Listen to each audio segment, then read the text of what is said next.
Assalamualaikum and what's up, guys? Hope so you're in good of your spirits. Today, my topic with you guys is the action of growth hormones, right?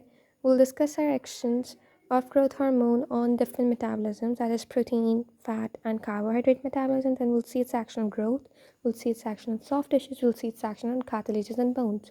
Starting with the protein metabolism, what's its action on the protein metabolism? होता यह है कि protein metabolism पे growth hormone का एक anabolic effect है, ठीक है। क्या मतलब है एनाबॉलिक का कि anabolic when we say that a reaction is anabolic, we say that it is basically a constructive reaction. We're going to synthesize something from this, right?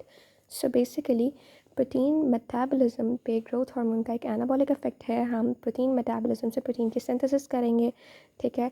That is why it's an anabolic effect. We will not catabolize the protein, हम protein को degrade नहीं करेंगे for the energy, बल्कि हम energy हासिल करते हैं in the presence of growth hormone through the degradation of free fatty acids, ठीक है। तो इसलिए फ्री फैटी एसिड्स बेसिकली हमें एनर्जी सप्लाई करेंगी बाय द फैट कैटाबॉलिज्म और lipolysis. So protein metabolism is an anabolic effect, not a catabolic effect. How we gain the energy from this anabolic effect? What happens at amino acid, let's suppose it may be a insulin, when it enters a cell via growth factor, उसकी concentration cell में increase होनी शुरू हो जाती है। ये amino acid जो है अंडरगो करता है ट्रांसक्रिप्शन ऑफ डीएनए, ठीक है। जब डीएनए ट्रांसक्राइब होता है, उसकी ट्रांसक्रिप्शन इंक्रीज़ होती है तो मैसेंजर आरएनएस बनते हैं। ये मैसेंजर आरएनएस क्या करते हैं कि राइबोसोम्स में प्रोटीन के सिंथेसिस को बढ़ा देते हैं। In this way protein metabolism increases the protein synthesis and it's anabolic effect, right. Fat metabolism पे क्या होता है कि बेसिकली ये एक लिपोलिटिक इफेक्ट शो करता है। ग्रोथ हार्मोन लिपोलाइसिस कराता है, इन एडिपोसाइट से फ्री फैटी एसिड्स को मोबिलाइज करके लेके आएगा इनटू द बॉडी फ्लूइड्स और यहाँ पे फ्री फैटी एसिड्स को इंक्रीज़ कर देगा, ठीक है। जब फ्री फैटी एसिड्स हमारे पास बॉडी फ्लूइड्स में इंक्रीज़ हो जाएंगे तो बेसिकली ये कन्वर्ट होना शुरू हो जाएंगे स्टाइल एस्कोए में। स्टाइल एस्कोए में ये एनर्जी के लिए कन्वर्ट होते हैं। जब ये स्टाइल एस्कोए में कन्वर्ट होते हैं, बेसिकली क्या होता है, ये प्रोसेस लेबर में होता है, ठीक है। एसिटोएस्टर की बेसिकली फॉर्मेशन होती है, ठीक है। अब हमारे पास दो क्लिनिकल कोरिलेट्स आ जाते हैं फैट मेटाबॉलिज्म में during the lipolysis process to gain energy. क्या होता है कि ड्यूरिंग द मोबिलाइजेशन, अगर एक्सेस मोबिलाइजेशन हो जाए फ्री फैटी एसिड्स की एडिपोसाइट से, तो क्या होता है कि फैटी लिवर वाली कंडीशन हो सकती है, ठीक है। और अगर फ्री फैटी एसिड्स एक्सेसिवली बाद में एस्टाइल में कन्वर्ट होना शुरू हो जाते हैं, एस्टेटिक एसिड की कंसनट्रेशन इंक्रीज़ होना शुरू हो जाती है लिवर में, तो हमारे पास कीटोसिस भी हो सकती है, ठीक है।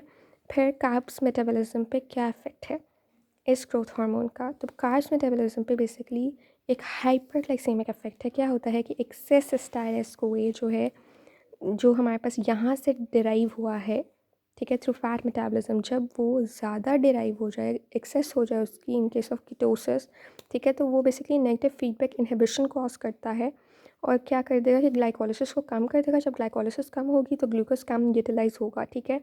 ग्लूकोज एनर्जी के लिए यूटिलाइज नहीं होगा, जिसकी वजह से वो ग्लूकोज ग्लाइकोजन में डिपॉजिट होना शुरू हो जाएगा, उसकी ग्लाइकोजन डिपोजिशन शुरू हो जाएगी, यानी फिर सेल में ग्लाइकोजन सैचुरेटेड हो जाएगा। ग्लाइकोजन की अमाउंट इतने ज़्यादा हो जाएगी और cell will be saturated by glycogen, right. Then what happens that अर्सली वन सेल में ग्लाइकोजन ज़्यादा है और ग्लूकोज जो है वो सेल में एंटर भी नहीं कर रहा बाहर से, तो हम कह सकते हैं कि सेल में ब्लड ग्लूकोज बेसिकली ज़्यादा है, इसी वजह से बाहर से ग्लूकोज सेल में एंटर नहीं कर रहा। So that state is hyperglycemia. In this way, carbohydrate metabolism basically causes hyperglycemia, right? अब इस ग्रोथ हार्मोन का ग्रोथ पे ये इफेक्ट है कि बेसिकली ये सेल के साइज़ को इंक्रीज़ करता है, उसमें माइटोसिस बढ़ा देता है, जिसकी वजह से ग्रोथ हार्मोन टिश्यूज़ में ग्रोथ करवाता है। Then will see its effect on bones and cartilage. Bones and cartilage में क्या इफेक्ट है ग्रोथ हार्मोन का कि ग्रोथ हार्मोन बेसिकली क्या करेगा कि ये लिवर में कुछ इंसुलिन लाइक ग्रोथ फैक्टर्स होते हैं जिन्हें हम सोमेटोमिडीन्स कहते हैं, उनकी फॉर्मेशन को इंक्रीज़ करेगा, उनकी फॉर्मेशन कराएगा।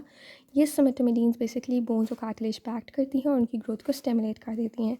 अच्छा, सॉफ्ट टिश्यूज़ पे क्या इफेक्ट है हमारे पास ग्रोथ हार्मोन का कि ये कनेक्टिव टिश्यू की डेपोजिशन कराती है, स्किन थिकनिंग कराती है, ग्रोथ ऑफ विस्ट्रस को इंक्रीज़ करती है, लाइक लिवर और किडनीज़ की ग्रोथ को इंक्रीज़ करेगी, थायमस की ग्रोथ को इंक्रीज़ करेगी, मिल्क सिक्रीशन इंक्रीज़ करेगी.